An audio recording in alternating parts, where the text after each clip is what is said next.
She was cleaning out her mother's attic when she found it. Not jewelry, not photographs, not an old love letter tied with ribbon. A ledger. Small, brown, the cover worn soft as skin. She almost set it aside. Then she opened it. Column after column, line after line, every single cent her mother had ever earned, spent, saved, written by hand, in ink that had barely faded. The date on the first page, January 1st, 1955. She sat down on an old wooden crate, right there in the dust and the quiet, and she started to read. And somewhere between page 3 and page 4, she felt it. That slow, heavy feeling in your chest when you realize someone who lived on far less than you somehow ended up with so much more. No credit cards, no bank loans, no financial apps. Just a pen, a paper, and a system so simple it almost hurt to look at. By the time she reached the final page, she understood something that no financial advisor had ever told her.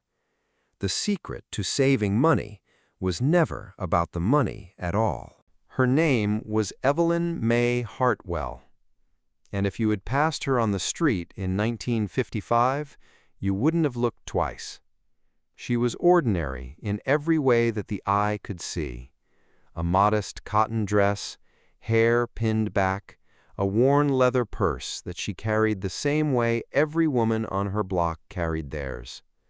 But inside that purse, inside that quiet, unhurried life of hers, Evelyn was doing something that most people around her hadn't even thought to try. She was building wealth. Not the loud kind, not the kind that shows up in a new car parked in the driveway or a fur coat hanging by the door. The quiet kind, the kind that compounds in the dark, the kind you don't see until one day, decades later, you open a brown ledger in a dusty attic and the numbers take your breath away. Evelyn was a wife and mother of 3. Her husband, Robert, worked at the mill 6 days a week. They lived in a small 2-bedroom house on Cartwright Lane. The yard was neat, the curtains were always clean, nothing about that house screamed financial genius. But every Sunday evening, after supper was cleared and the children were in bed, Evelyn sat down at the kitchen table. She pulled out her ledger, and she got to work. She didn't call herself a CFO. She didn't call herself anything at all. In 1955, women who managed the household money were just called wives. But make no mistake about what Evelyn was doing at that kitchen table. She was running a financial operation. Every dollar that came into that house, she knew about it. Every dollar that left, she had decided about it. She used to say something to her daughter that never made much sense at the time.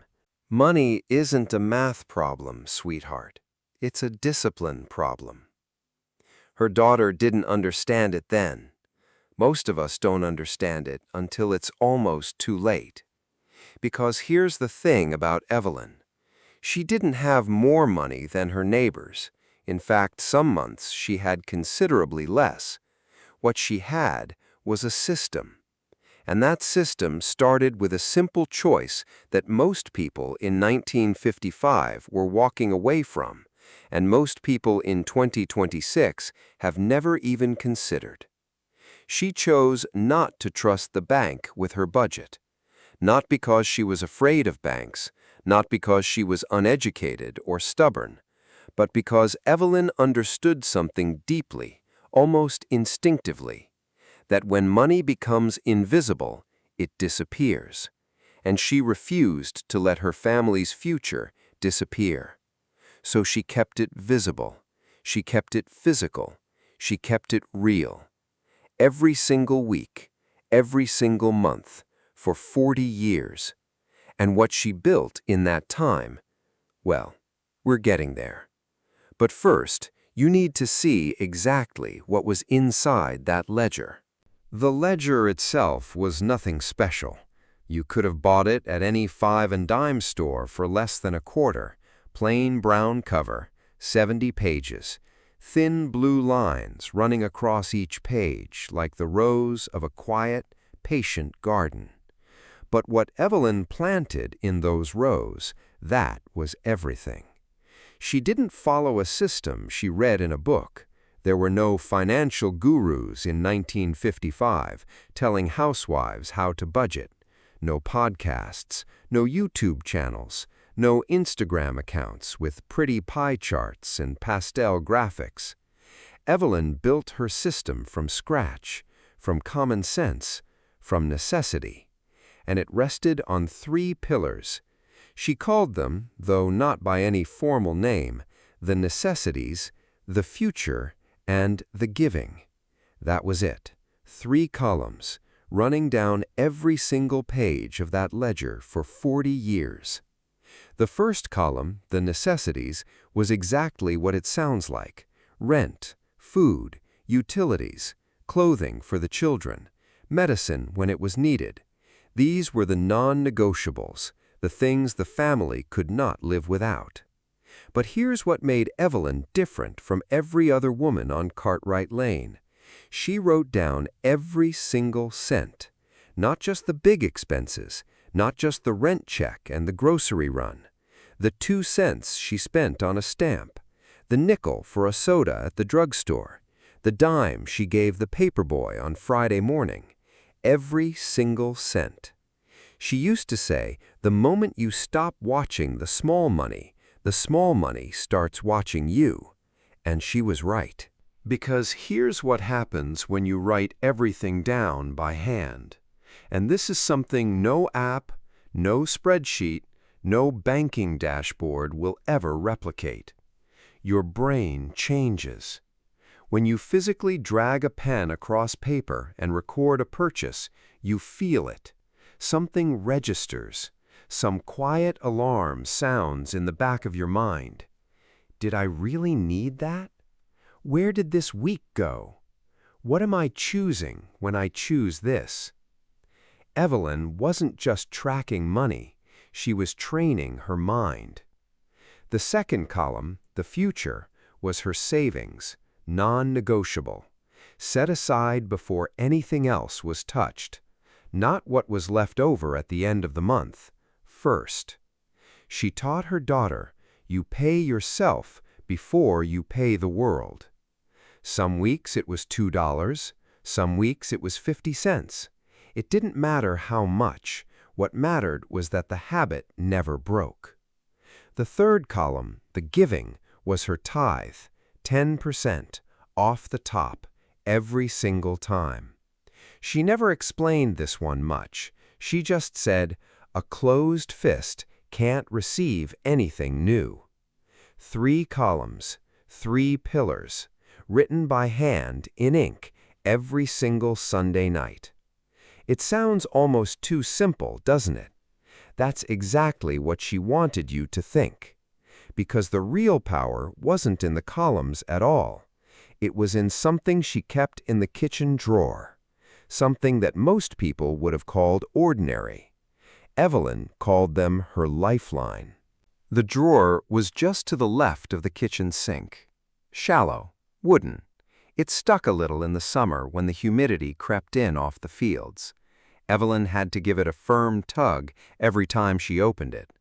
And inside that drawer, envelopes. Not dozens, not some complicated, color-coded filing system that required a manual to understand. Just envelopes, plain white, the kind you could buy in a box of 50 at the post office. But each one had a word written across the front in Evelyn's careful, even handwriting. Groceries, shoes, doctor, house fund, Christmas, school, emergencies. That was her second system, and it worked in perfect harmony with the ledger, like 2 hands doing the same job from different angles. See, the ledger told her where the money had been. The envelopes told her where the money was allowed to go. Every payday, the moment Robert's check came through the door, Evelyn sat down at that kitchen table before she did anything else, before she made supper, before she read the mail, before she even poured her coffee. She divided cash into envelopes, every dollar assigned, every envelope labeled, every category funded according to what the ledger had taught her they needed. And then the drawer closed. And that was the budget. No negotiations, no gray areas, no, well, maybe just this once. When the grocery envelope was empty, there were no more groceries until Friday. When the shoe envelope only had $3 in it, the children waited for new shoes. It sounds harsh when you say it out loud in 2026, in a world where a tap of your thumb can move money from savings to checking in 4 seconds flat. But that's exactly the point. Evelyn understood something about human nature that modern banking has spent 70 years trying to make us forget. Friction is protection. When you hold a $5 bill in your hand and you physically place it into an envelope marked groceries, and then you physically pull it back out at the store and hand it to the cashier, you feel that dollar leaving. You cannot unfeel it. But when you swipe a card, when you tap your phone, when the number on a screen shifts by $5 out of an account balance you haven't checked in 2 weeks, nothing, no feeling, no friction, no memory even. The money becomes invisible, and invisible money vanishes. Evelyn refused to let her money vanish, so she kept it in her hands, literally, physically, paper and ink and worn cotton envelopes that smelled faintly of cedar from the drawer. Her daughter once asked her why she never just used the bank account for everything. Evelyn pulled open that sticky drawer, picked up the grocery envelope, and set it on the table between them. "Because I can't argue with this," she said quietly, "but I can always argue with a number." She closed the drawer, and that was the end of the conversation. But it wasn't the end of the story, because what nobody on Cartwright Lane knew, what even Robert didn't fully understand until years later, was that one of those envelopes had been doing something extraordinary, something Evelyn had never told a single soul about, until the day she had to. It was a Tuesday in October of 1961. Evelyn remembered it the way you remember the moments that split your life into before and after. The morning had started ordinary enough. Oatmeal on the stove, the children off to school with their lunch pails, Robert out the door by 6:15, same as always. But by 10 o'clock that morning, everything had changed. Robert came home early. He didn't say anything at first, just set his cap on the hook by the door and stood in the kitchen doorway with that particular look on his face, the look that men of that generation wore when something had broken inside them that they didn't have words for yet. The mill had let him go. Not just Robert, 43 men, all on the same Tuesday morning, all handed the same thin envelope with the same 2 weeks of pay inside. Evelyn stood at the sink and listened to him tell it. She didn't cry. She didn't speak for almost a full minute. She just looked out the window at the yard, at the garden she had planted in the spring, at the clothesline where the children's shirts were moving slow and easy in the October breeze. And then she dried her hands on her apron, and she walked to the drawer. She didn't pull out the grocery envelope, or the shoe envelope, or the one marked Christmas that she'd been quietly feeding since January. She pulled out the one she had never shown Robert, the one without a label on the front. She set it on the table between them and opened it. Robert stared.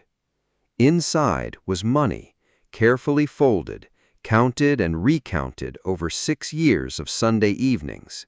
Not a fortune, but enough. Enough to cover rent for 4 months.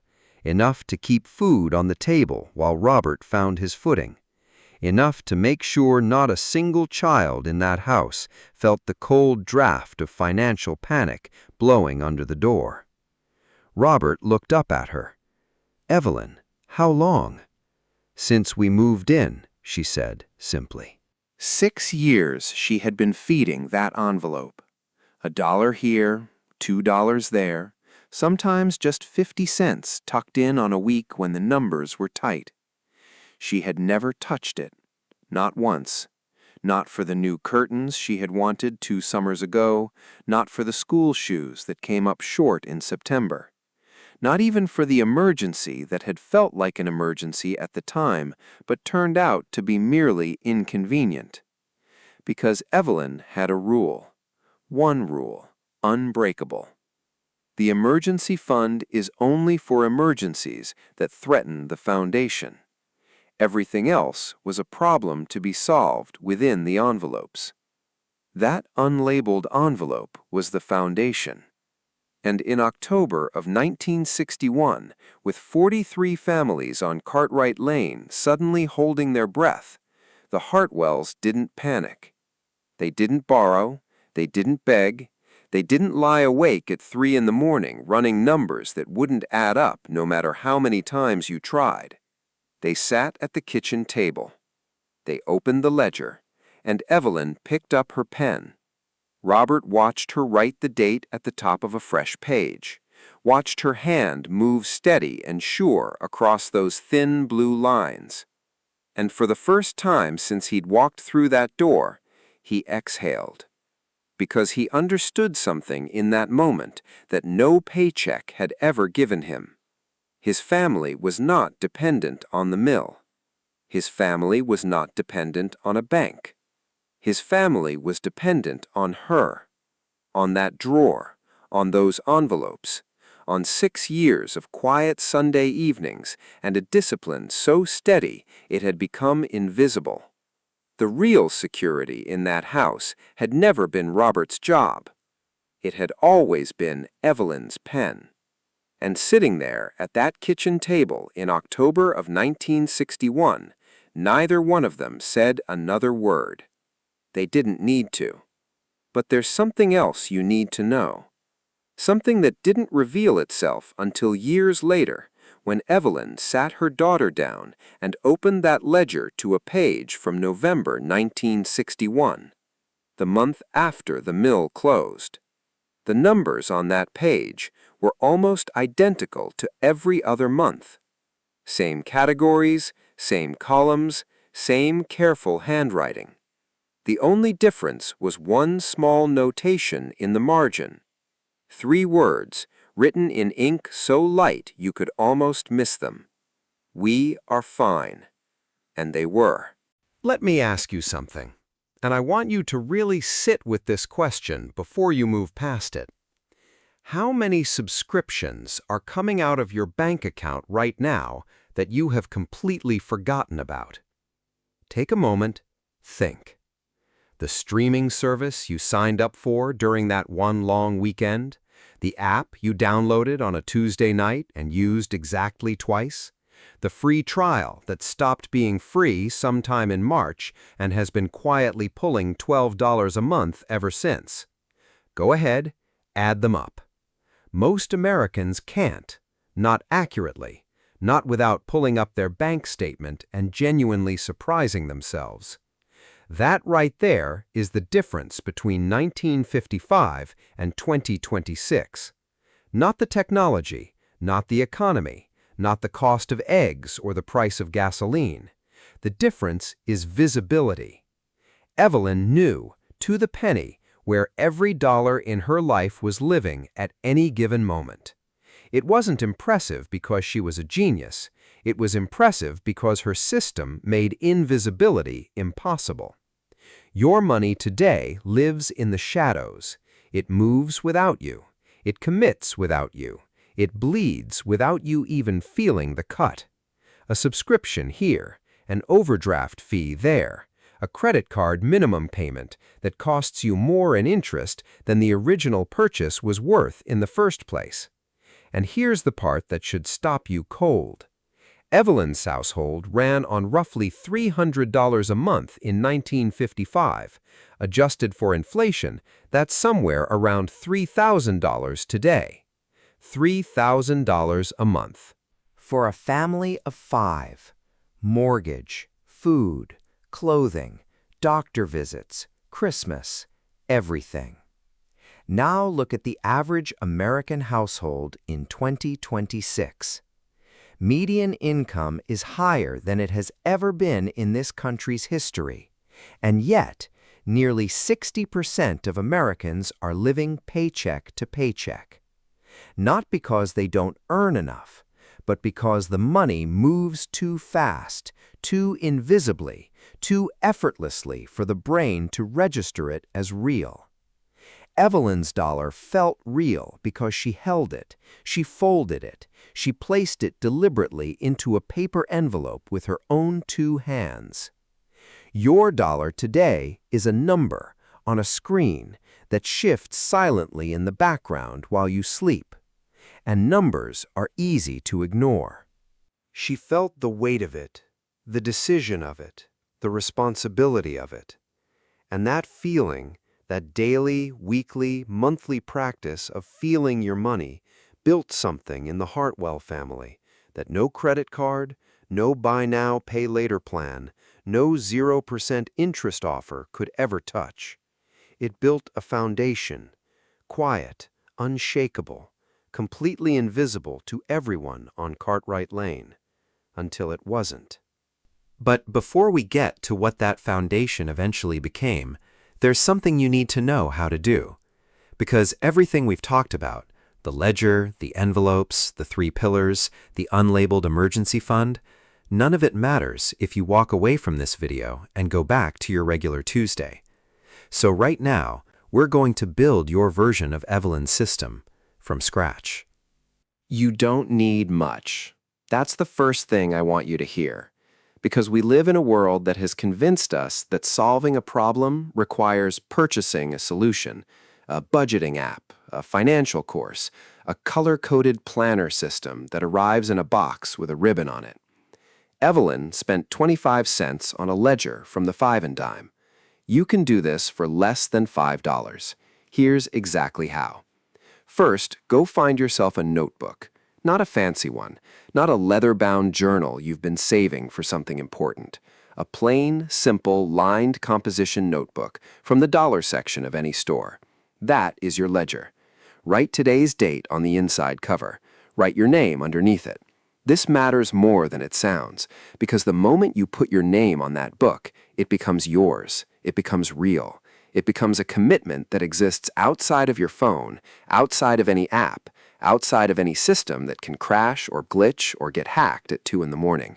It is yours, in ink, forever. Now open to the first page. Draw 3 columns across the top. Label them exactly the way Evelyn did: necessities, future, giving. Or use your own words if these don't sit right with you. Bills, savings, others. The labels matter less than the discipline of the 3 categories existing and staying separate. Every single dollar you earn this month gets assigned to one of those 3 columns before it gets spent. Not after, before.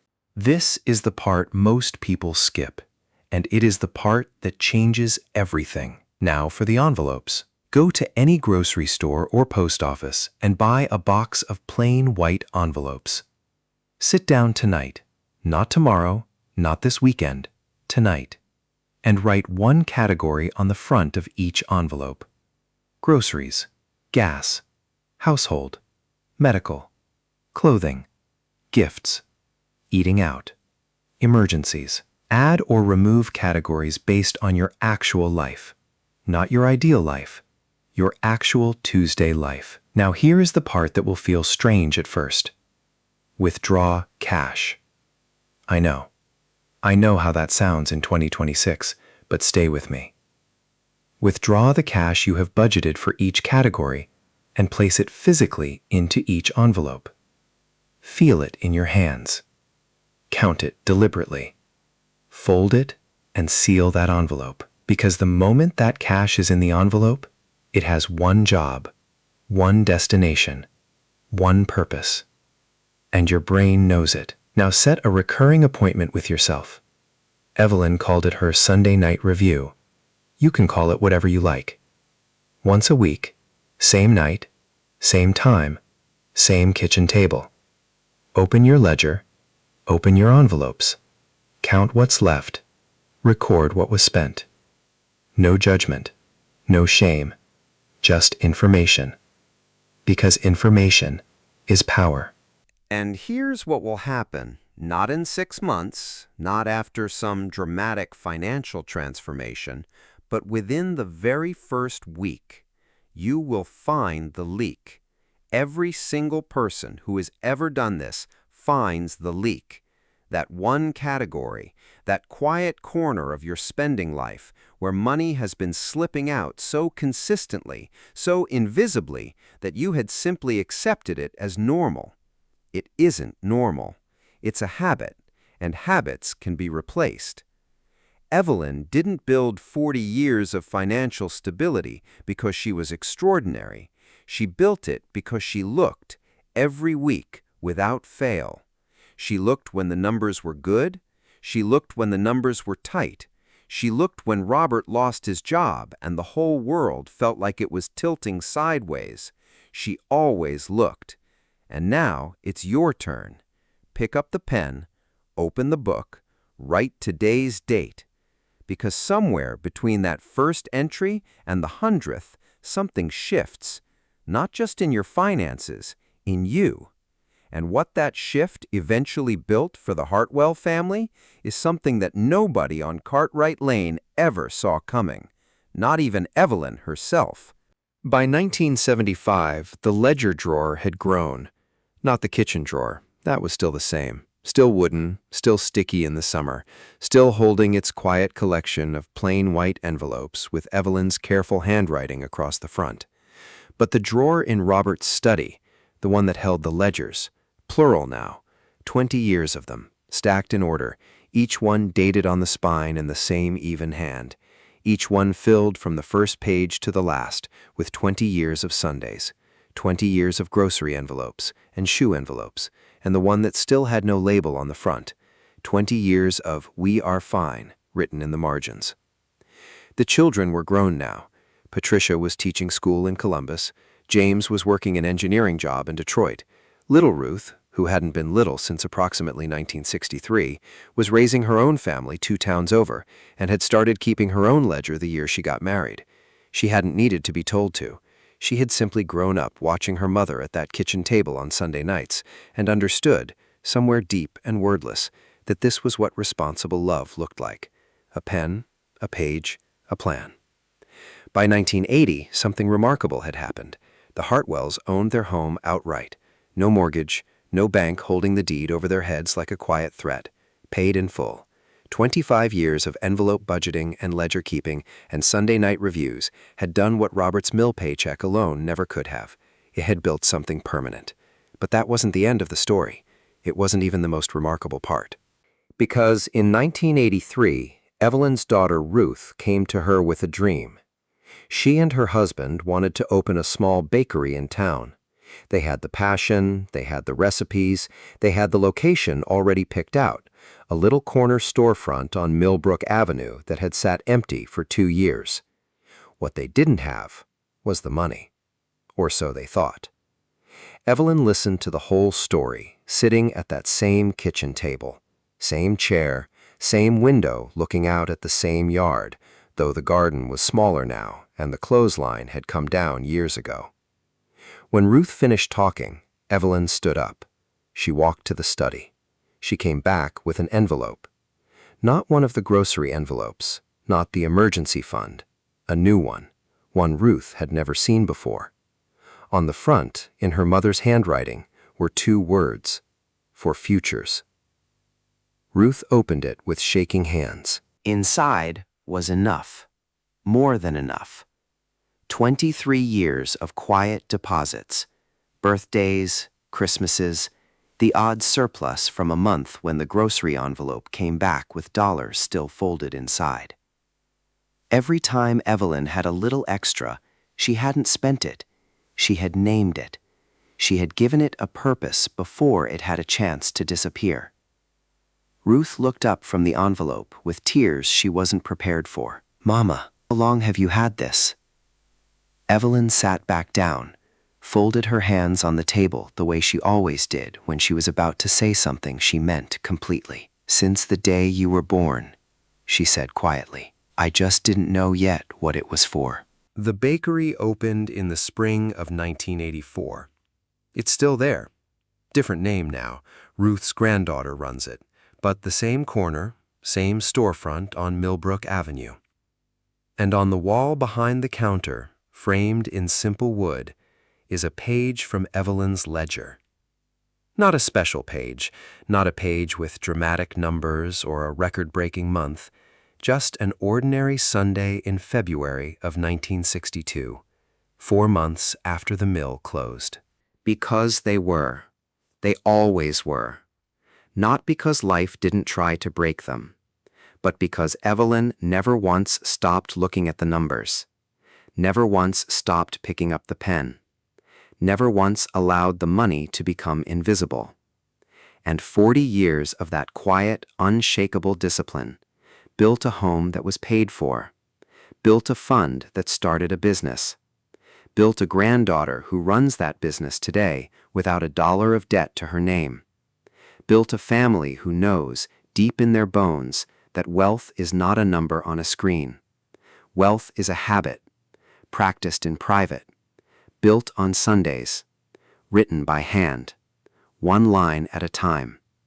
And now, it's your turn.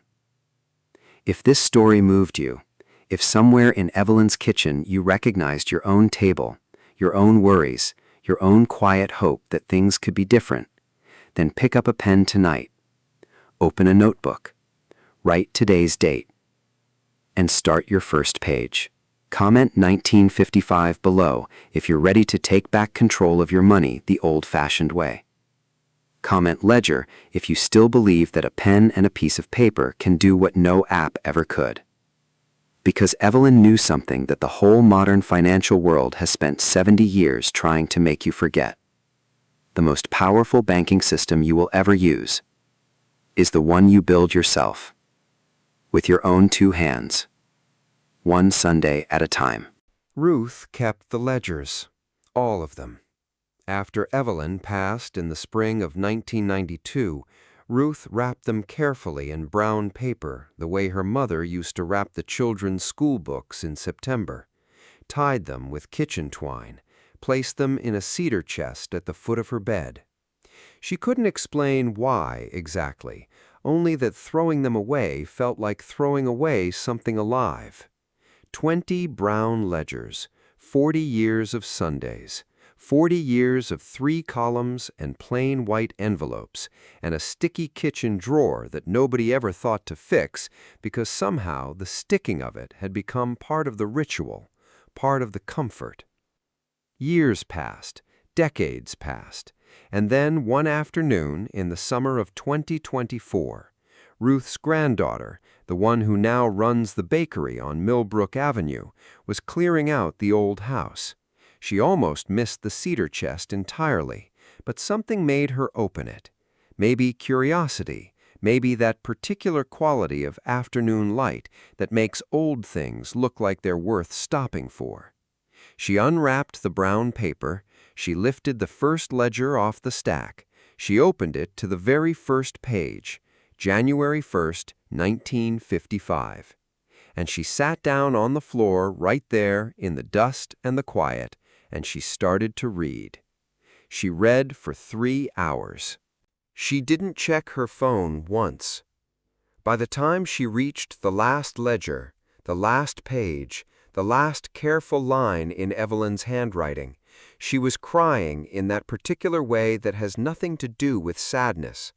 The way you cry when something true reaches you, really reaches you. Because what she understood, sitting on that floor in 2024, was that everything her family had, The house, the bakery, the absence of debt, the particular steadiness that had always lived in their household, like a quiet hum beneath everything, had come from this: 20 brown ledgers, a box of plain white envelopes, and one woman at a kitchen table on Sunday nights who refused, absolutely refused, to let her family's future become invisible. No app had built this. No financial advisor had built this. No lucky investment or inheritance or fortunate timing had built this. A pen had built this. Discipline had built this. 40 years of showing up to the same kitchen table with the same quiet determination had built this, one envelope at a time. And 40 years later, the numbers told the whole story. So tonight, not this weekend, not when things calm down, not when you feel more ready. Tonight, open a notebook. Write today's date on the first page. Draw 3 columns. Label them. And begin. Because the most important financial decision you will ever make is the decision to finally see your money clearly, to hold it, to name it, to give every dollar a purpose before it has a chance to disappear. That is the 1955 secret. That is Evelyn's secret. And now it belongs to you. And 40 years later, the numbers told the whole story. So tonight, not this weekend, not when things calm down, not when you feel more ready. Tonight, open a notebook. Write today's date on the first page. Draw 3 columns. Label them. And begin. Because the most important financial decision you will ever make is the decision to finally see your money clearly, to hold it, to name it, to give every dollar a purpose before it has a chance to disappear. That is the 1955 secret. That is Evelyn's secret. And now it belongs to you.